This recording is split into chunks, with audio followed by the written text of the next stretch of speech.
Since last Wednesday, it's become increasingly clear that either the government did not follow due process in its appointment of Peter Mandelson, or that it has not disclosed all of the relevant documents.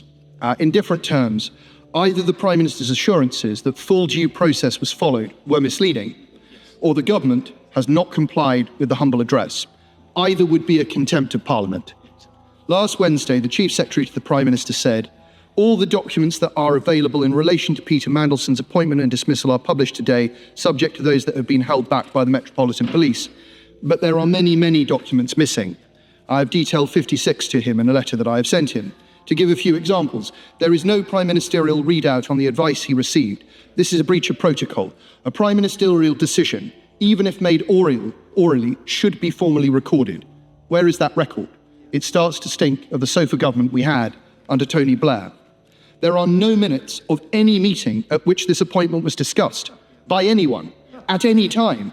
Were there really no meetings about this? Most suspiciously of all, we have no material from the Prime Minister, from his Chief of Staff, or from Peter Mandelson. No box returns, no emails, no forms, no WhatsApps, nothing. It is as though their fingerprints have been forensically removed.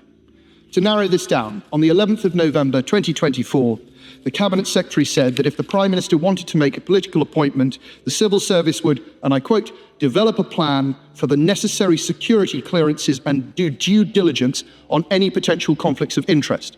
This was the process. So I want to ask the Chief Secretary two very specific questions. First, did Peter Mandelson receive security clearance? And if so, on what date? There was no document in the release. Second, did Peter Mandelson make a full declaration of his interests? Again, there was no document in the release. And I would remind him that noting the existence of a document does not prejudice an investigation in any way. The government has already told us about one document it is holding back at the request of the Met Police. It's more than able to tell us about others. It is time for the government to level with us. What is missing and why? Thank you, Madam Deputy Speaker. As I informed the House last week, the documents that pertain to Tranche 1 are the documents the government owns and has been published in line with the humble address.